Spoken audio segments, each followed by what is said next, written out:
Popullimi dhe ndryshimet demografike në Shqipëri. Popullsia shqiptare është vetë si emër është i vonë, por në territorin tona ka jetuar që në paleolitin e mesëm banor, të cilët patjetër ka qenë dhe nomad, ka lëvizur nga një vend në tjetër, por në të kohë fillojnë gjurmët e para të jetesës në territorin tonë.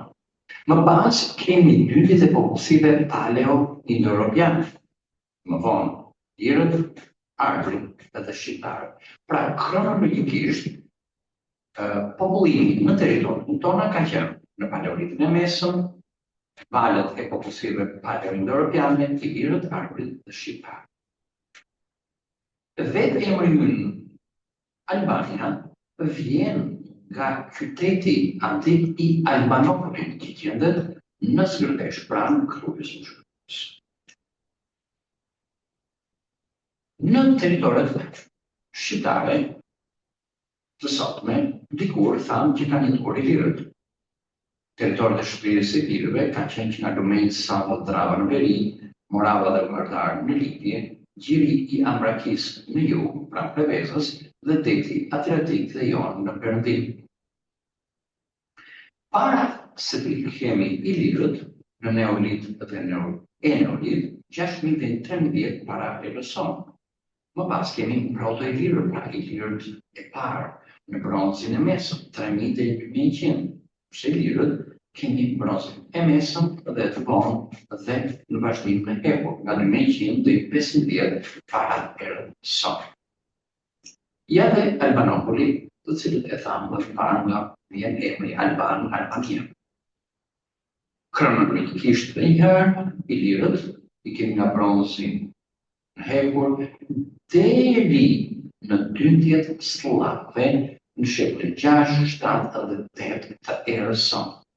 Në shekullin 6-7 kemi 20 sllave, por valë të tilla bashkohen në 8.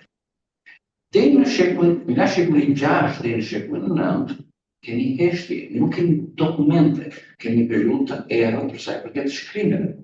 Në shekullin 9 fillon të përmendet emri arbër dhe në shekullin 13. Dhe pas shekullit 13 dhe 14 vazhdim, kemi emrin shqiptar. Pra etimologjia. Dinamika e popullsisë në territoret tona.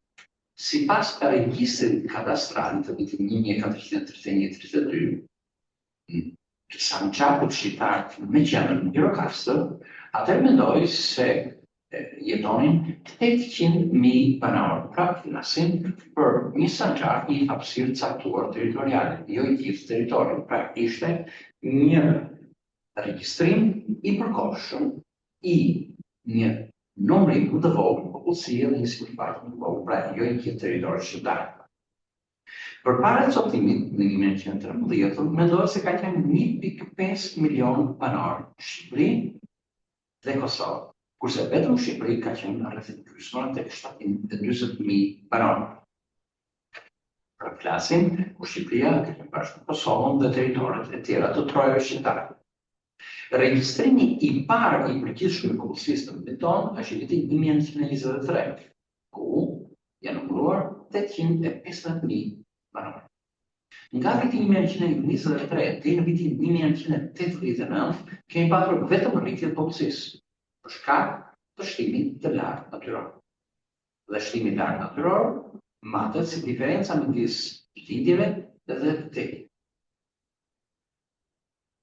Regjistrimi i përgjithshëm i vitit 1989 na tregoi se në Shqipëri jetonin 3.2 milion banorë, kurse 2001-shit 3.100.000 banorë me prapësi. Në regjistrimin e vitit 2011, që është regjistrimi i fundit sipas statistikave zyrtare dhe që ne kemi në tekst, kemi 2.8 milion banorë, ku tëndësia e popullsisë është 98 banorë për kilometër katror, pra shikojmë një ulje të numrit të popullsisë.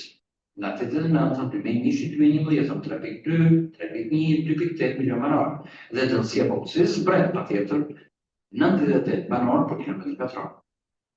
Mosha mesatare e popullsisë 37.5 vjeç dhe për herë të parë regjistrohet urbanizimi i Shqipërisë, ku në qytete jeton në 2011 53.5% e popullsisë totale. Shtimi natyror i popullsisë pas viteve 90 ra sepse kemi dy faktorë të rëndësishëm. Emigrimi, pra një pjesë e madhe e popullsisë emigroi jashtë vendit, dhe dy, ulja e ligjshmërisë. Përse ra ligjshmëria foshnjore në vendin tonë? Një, sepse emigroi popullsia fertile, do thotë popullsia pjellore, pra të rinj që lindin. Tjetër, u rrit mosha e martesës.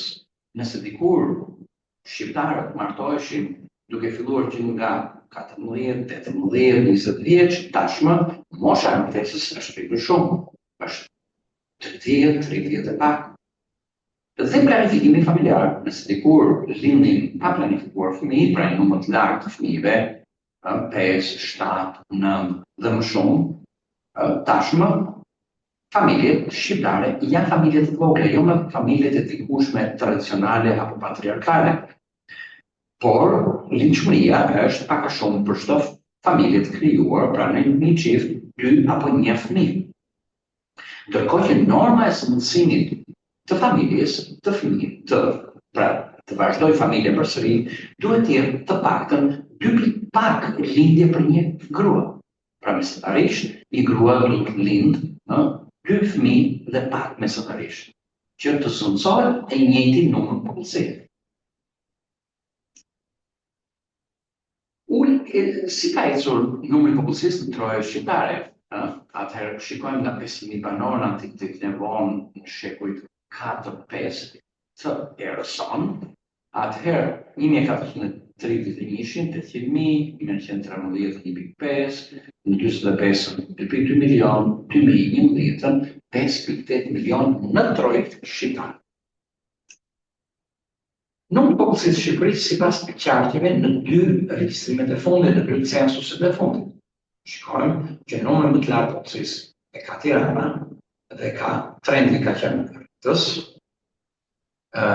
Durrësi trendi ka qenë rritës, dhe shikojmë në të gjithë qartjet e tjerë, kështu, përveç Durrësit dhe Tiranës, trendi është rritës. Thotë që një pjesë e mirë e popullsisë është larguar jashtë vendit dhe një pjesë tjetër ka ardhur drejt Tiranës dhe Durrësit. Popullsia e Shqipërisë nga viti 2001-2015 ka trajtish spritës dhe vazhdon të jetë. Rritja e popullsisë shqiptare nga 1960 kemi rritje popullsisë deri në 1990, më pas trendish spritës së Durrës. Shkojmë pak piramidën e popullsisë. Në krahun e majt, me ngjyrë të rozë, kemi gjininë femërore, në krahun e djathtë gjininë maskullore. Gjithashtu në mes janë shënuar grup mosha të pranë. Çdo fi e tillë apo kolon e tillë e përmbysur apo rreshtë të mësak tregon një grup moshë 0-4 vjeç, 5-9 vjeç, 10-14 e mërat. Pra janë grup mosha pak a shumë 5 vjeç. Shikojmë që ligjshmëria më e lartë është aty ku kemi dhe numër më të lartë grup moshës në 15-19 vjeç. Por ku ka qenë kjo ligjshmëri më e lartë? Atëherë, 2009 zbresim 15 ose 19 dhe na tregon se kur kemi patur ligjshmëri më të lartë foshnjore.